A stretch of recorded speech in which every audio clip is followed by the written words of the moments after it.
Avant de poursuivre et de passer en revue quelques-uns des suspects les plus connus ou les plus controversés, il convient de dresser un portrait général de ce que l'on peut supposer sur le tueur afin de pouvoir relier les suspects à ses suppositions et créer un faisceau d'indices. Mais malgré tout, il est important de garder en tête qu'aucun de ces indices ne peut être tenu comme preuve, car chacun de ces derniers pourrait tout aussi bien être une suite de coïncidences. On cherchera ici plutôt à mettre en évidence quel suspect cumule le plus de ces faisceaux d'indices et donc semble plus probable à l'identité de Jack l'Éventreur. L'Éventreur est très probablement un homme blanc de taille moyenne, habitant dans les environs de Whitechapel et ayant un emploi qui lui permet peut-être de se déplacer dans le quartier sans paraître suspect à des heures avancées. Il avait également des griefs envers la gente féminine, car les mutilations réalisées montrent clairement un besoin de littéralement retirer les parties du corps humain qui font de ses victimes des femmes. On sait également qu'il devait posséder un minimum d'éducation en anatomie, mais surtout il a cessé ses méfaits aussi soudainement qu'il les a commencés. Pourquoi selon vous? Vous venez d'assassiner au moins 5 personnes sans avoir été arrêté ou même peut-être suspecté. Clairement vous tirez un certain plaisir dans tous ces rituels macabres. Pourquoi s'arrêter là? Eh bien il y a plusieurs hypothèses à cela. Peut-être avait-il un objectif clair en tuant ses victimes, et une fois ces objectifs remplis, il n'y avait plus de raison de continuer. Ou bien l'assassin est tout simplement mort, comme l'avançait Sir Melville McNaughton. Peut-être a-t-il été arrêté pour un autre délit, comme un vol par exemple, à moins qu'il n'ait été interné dans un hôpital psychiatrique, toujours pour d'autres raisons. Ou pour finir, il est aussi possible qu'il ait quitté le pays. Alors gardez bien en tête ces quelques informations générales, et commençons tout naturellement avec John Druitt. Ce dernier est retrouvé quelques mois après les meurtres, noyé dans la Tamise. Après quoi, sans raison vraiment apparente, Sir Melville McNaughton décide d'enquêter sur lui. Il découvre, d'après ses dires, de nombreuses pistes qui le conduisent à penser que John Druitt serait Jack l'Éventreur, notamment des témoignages de ses proches le désignant comme étant le tueur de Whitechapel. McNaughton aurait également rassemblé des lettres appuyant cette théorie, mais ce qui coince, c'est que ce dernier a détruit tous les documents incriminant Druitt une fois qu'il fut accusé. Michel, à quel moment tu fais ça? De plus, son rapport de police comporte de nombreuses erreurs sur plusieurs points. Il faut noter que John Druitt ne vivait pas dans le quartier, qu'il n'avait aucun train qui aurait pu l'y conduire au vu des heures où se sont déroulés les crimes, et qu'il a été prouvé qu'il se trouvait à une partie de cricket lors de l'un d'entre eux. Donc on peut se questionner sur la légitimité de ce suspect. Est-ce que ce n'était pas plutôt un bouc émissaire pour couvrir la police? Ou bien McNaughton avait-il ses raisons pour l'accuser? Passons à présent à une théorie apparue dans les années 70 et qui encore aujourd'hui déchaîne les passions. Jack l'Éventreur serait Sir William Gull, un des médecins de la reine Victoria. En effet, cette hypothèse voudrait que le petit-fils de la reine, Albert Victor de Clarence, ait eu un enfant illégitime avec une habitante de Whitechapel et que pour couvrir ce scandale, la reine Victoria ait fait envoyer la jeune femme dans un asile et cacher l'enfant avant de charger Sir William Gull de se débarrasser des témoins qui seraient donc les 5 victimes de Jack l'Éventreur, bien qu'aucune de ces dernières ne se connaissait. Cette théorie s'appuie sur le fait qu'à l'époque, certains médecins légistes avaient déclaré qu'il fallait des connaissances poussées en anatomie pour réaliser des découpes de cet ordre. Or on sait maintenant que c'est faux et qu'une base que l'on pouvait acquérir au travers de plusieurs métiers courants était suffisante. Les défenseurs de cette thèse s'appuient également sur le fait que William Gull se déplaçait avec un fiacre arborant les insignes royaux, ce qui expliquerait qu'il n'était jamais contrôlé par la police. Mais on sait que tous les témoins ayant peut-être aperçu le suspect ont toujours parlé d'un homme seul, donc pas avec un cocher faisant office de complice, et enfin William Gull était quelqu'un de connu, il aurait forcément été identifié à un moment ou à un autre, d'autant plus s'il se déplaçait avec un fiacre royal. Certains avancent aussi le fait que les mises en scène macabres réalisées par Jack l'Éventreur rappelleraient des rituels francs-maçonniques et que Gull en faisait partie, bien qu'il n'y ait aucune preuve que ce soit le cas. De plus, au moment des faits, Sir William Gull avait alors plus de 70 ans et avait été frappé par plusieurs crises cardiaques qui l'avaient laissé paralysé du côté droit, donc difficile de l'imaginer pouvant se mesurer aux victimes. Si ce suspect est d'autant apprécié, malgré le fait que, comme John Druitt, il n'y avait aucune raison de se pencher sur lui, c'est tout simplement parce que l'opinion publique adore les théories du complot, aussi ridicules soient-elles, et qu'un auteur y a vu un jour l'opportunité de faire vendre des livres. Donc, passons très rapidement au suspect suivant, j'ai nommé James Maybrick. Maybrick, marchand de coton, n'a jamais été soupçonné de son vivant, et pour cause, il n'avait concrètement pas grand chose à voir avec cette affaire. Ce n'est qu'en 1992 qu'un certain Michael Barrett affirma avoir en sa possession un journal écrit de la main de James Maybrick, lui ayant été donné par l'un de ses amis décédés sans qu'il ait eu le temps de lui expliquer comment il se l'était procuré. Non?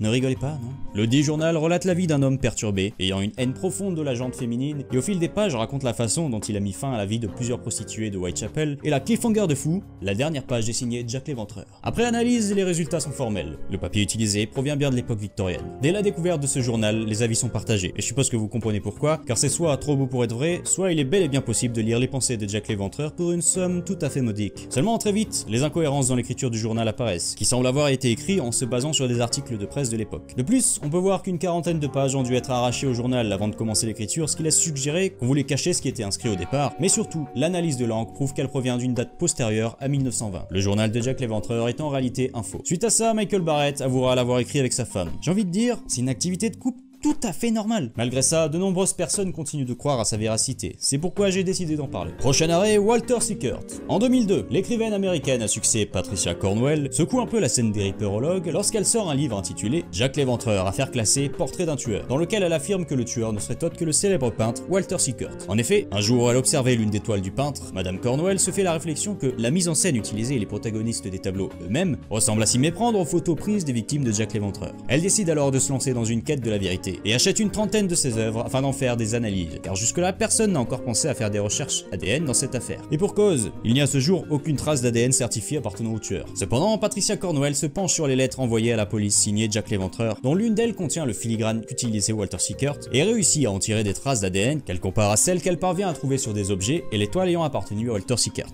Et donc, si vous avez bien suivi, vous avez déjà identifié le problème majeur. Les lettres qui sont considérées pour la plupart complètement fausses. De plus, même si l'on parvient à détecter de l'ADN, les objets sur lesquels il a été trouvé ont maintenant plus d'un siècle et ont été manipulés par un nombre de personnes inimaginable. Alors l'ADN correspond, mais premièrement, Walter Sickert a très bien pu, comme beaucoup d'autres, s'amuser à envoyer des lettres à la police, et deuxièmement, la marge d'erreur est tout simplement trop grande, car l'ADN retrouvé pourrait correspondre à de nombreuses personnes vu son état actuel. A noter aussi qu'il est fort probable que Sickert se trouvait en France lors des événements, mais les défenseurs de cette théorie soutiennent qu'il aurait pu faire l'aller-retour entre les deux destinations, ce qui n'est pas faux en soi. Mais toujours est-il qu'une enquête de 6 millions de dollars pour accuser un peintre qui avait certes un intérêt pour le tueur, comme on peut le voir dans une de ses peintures intitulée Jack the Ripper Bedroom, en altérant certaines de ses œuvres pour en revenir au point de départ, ça semble un poil excessif. Citons à présent Aaron Kosminski, qui à l'époque des faits fut bel et bien suspecté par Scotland Yard avant d'être mis de côté, et reviendra sur le devant de la scène en 2014 lorsqu'un homme d'affaires du nom de Russell Edwards déclarera avoir en sa possession un châle ayant été retrouvé près du corps de Catherine Eddowes. Seul problème, le rapport de police n'indique aucun châle sur la scène de crime, ce à quoi Edwards répond que la personne à qui l'aurait acheté, un descendant d'un policier ayant travaillé sur l'enquête, lui aurait assuré que son aïeul aurait subtilisé le châle afin de l'offrir à sa femme, et que cette dernière l'aurait rangé sans que ses descendants n'y touchent, donc pendant plus de 100 ans. Une fois l'objet en sa possession, Edwards fait réaliser des analyses afin de trouver de l'ADN. Oui, je sais pas, ça a l'air d'être une idée fixe. Ces analyses révèlent des traces de sperme, et Russell Edwards décide de les comparer à l'une des descendantes de la sœur d'Aaron Kosminski, car il trouve des motifs sur le châle qui lui semblent provenir d'Europe de l'Est. Et la surprise, Edwards annonce qu'il a découvert l'identité de Jack l'Éventreur, car l'ADN concorde, ce que tous les journaux et sites s'empressent de relayer, sans attendre un examen officiel à grands coups de titres accrocheurs. Après quoi, les spécialistes se penchent sur cette nouvelle, et trouvent très vite des incohérences évidentes. Bon déjà, l'origine est plus que douteuse du châle, le fait que, comme pour Walter Sickert, l'ADN retrouvé est probablement contaminé, et enfin l'analyse génétique effectuée repose sur l'ADN mitochondrial que 40% de la population partage. En conclusion, toute l'histoire d'Edwards tient difficilement la route, et est depuis considérée par tous spécialistes comme une vaste fumisterie. Attardons-nous à présent sur un suspect tout récent, et ma foi, fort intriguant pour le coup, Charles Cross. Mais oui, rappelez-vous, nous en avons parlé dans l'affaire Polly Nichols, où d'après le rapport de police, il faisait partie d'un des deux premiers témoins à avoir découvert le corps. Mais tout récemment donc, le journaliste suédois Christer Holmgren, s'étant penché à son tour sur l'affaire Jack l'Éventreur, en est venu à penser que Charles Cross a menti à plusieurs reprises, ce qui fait de lui une personne tout à fait soupçonnable. Premièrement, il y a un problème au niveau des horaires, car Charles Cross, partant ce soir-là de son domicile du 20 Dofton Street à 3h30 pour se rendre au travail, aurait dû, au vu de l'itinéraire, se trouver à quelques mètres devant un repère Paul, le second témoin donc. Et Cross serait arrivé sur les lieux du crime à 3h37. Or, aucun des deux hommes ne se sont aperçus un seul instant. Et Paul affirme avoir rencontré Cross à 3h45, arrivant sur les lieux en même temps que lui. Il y a donc une incohérence très flagrante, et ça laisse sous-entendre que Charles Cross a passé plus de temps avec la victime qu'il ne veut bien le faire croire. Christer Holmgren avance que Robert Paul, se rendant à son travail, serait tombé sur Charles Cross en flagrant délit, et que ce dernier, pour se sortir de ce mauvais pas, aurait joué le rôle d'un témoin. Rappelons que, étant donné que Polly Nichols fut d'abord étranglée, il est fort probable que Charles Cross n'avait aucune trace de sang sur ses vêtements à ce moment-là. Mais les incohérences étranges ne s'arrêtent pas là, car il y a déjà le fait que Cross aurait menti sans raison apparente au premier policier, lui affirmant qu'un autre agent était déjà sur les lieux, bien que cette information ait pu être interprétée par les journaux. Mais surtout, lorsqu'il s'est rendu le lendemain au commissariat pour y faire sa déposition, Charles Cross a donné un faux nom. Cross est en réalité Charles Lechmer. Bien entendu, à l'époque des faits, personne ne s'en était rendu compte, et son pseudonyme lui a permis jusqu'à aujourd'hui d'écarter tout soupçon. Une fois que Christer Holmgren avait réussi à identifier son vrai nom, son enquête a pris une toute autre tournure et toutes les incohérences précédentes lui sont apparues. Il a également découvert qu'au vu de son emploi et du lieu de son domicile, Charles Lechmer devait se trouver dans les rues de Whitechapel aux heures près où les crimes ont eu lieu et que, chose plus perturbante encore, chaque victime a été tuée sur le trajet qu'emprunte Lechmer pour se rendre à son travail, excepté pour Mary Kelly qui elle a été assassinée près du domicile de la mère du suspect. Jusqu'à maintenant, la théorie de Christer Holmgren n'a pas été démontée, et on a là un suspect très solide. Bon allez, un dernier pour la route. Laissez-moi vous présenter rapidement la théorie de l'écrivaine française Sophie Herford qui, dans son ouvrage Jack l'Éventreur démasqué, avance que le tueur ne serait autre que Sir Melville Macnaghten, un des inspecteurs de l'affaire. Macnaghten, avant de devenir enquêteur à la fin de l'affaire Jack l'Éventreur, était directeur d'une plantation de thé en Inde où il pratiquait la chasse, notamment du chacal, jackal en anglais, ce qui aurait donné plus tard son surnom Jack, et la taxidermie, dont les connaissances auraient pu permettre à un individu de réaliser les mutilations et prélèvements effectués sur les victimes, notamment la façon dont elles ont été éventrées du sternum au pubis, qui est la méthode utilisée par les taxidermistes. Alors qu'on soit clair,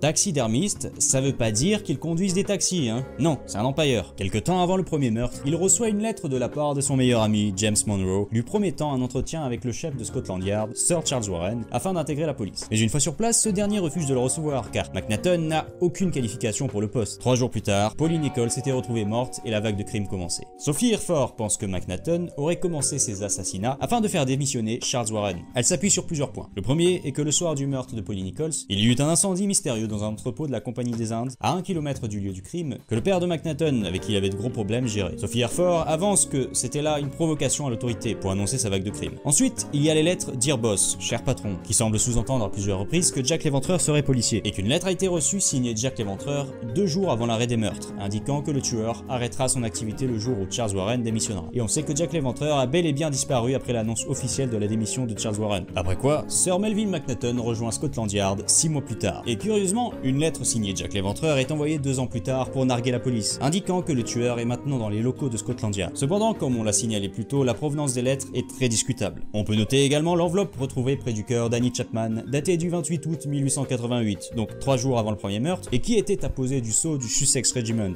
dont Sir Charles Warren faisait partie. La théorie de Sophie Hirford voudrait que cette enveloppe soit celle qui aurait contenu la lettre envoyée à Melville McNaughton, lui refusant le poste à Scotland Yard, et que ce dernier l'aurait déposée là, car il se sentait alors inarrêtable. Le problème étant que l'une des dernières personnes à avoir vu Annie Chapman en vie pense l'avoir vu prendre cette enveloppe à son domicile pour y déposer ses pilules contre la tuberculose. Dans son ouvrage, elle parle aussi du fait que selon elle, l'éventreur aurait signé à plusieurs reprises ses meurtres, car sur les visages mutilés de Catherine et Dawes, il semble apparaître sur ses joues 2 entailles triangulaires qui, mises bout à bout, formeraient un M. De plus, sur la photo prise de la scène de crime effroyable de Mary Kelly, on peut apercevoir sur le mur de fond et sur la jambe droite de la victime des marques faites avec du sang qui semblent représenter 2 M, donc pour Melville McNaughton. Cependant, il faut bien avouer que ces 2 marques sont très sujettes à l'interprétation, et que l'on pourrait tout aussi bien prendre cela comme de simples marques de sang témoignant du carnage qui venait d'avoir lieu. Il y a aussi les actions relativement suspectes de McNaughton lorsqu'il était en charge de l'affaire, où il a, d'après ses dires, détruit les preuves incriminant John Druitt, et quelques passages de son autobiographie qui laissent planer le doute car il semble encenser le tueur, bien en fait mention sans raison apparente, comme s'il tentait de se justifier. De ma vie,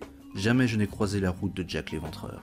Je devins inspecteur 6 mois après que le célèbre Jack l'Éventreur se soit suicidé, et en aucun cas je n'eus de lien avec cet individu fascinant. Je possédais la preuve de son identité, mais j'ai brûlé les papiers.